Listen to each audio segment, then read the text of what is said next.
yau ne dai muka samu inna lillahi wa inna ilaihi raji'un. Kun ga wannan shine makabartan da aka binne Darakto Malam Mustapha Waye. Allah ya ji kansa da rahama, Allah ya gafarta.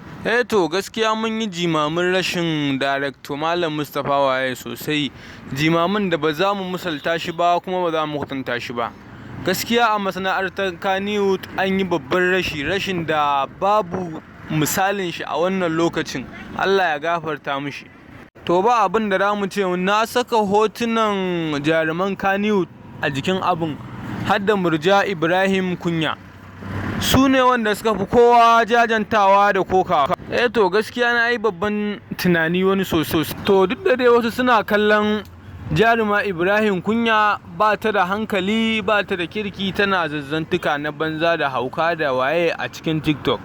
To amma game da wannan mutuwan ta yi kuka duk wanda ya hau bejin da na TikTok ma zai gani. Ta yi kuka sosai.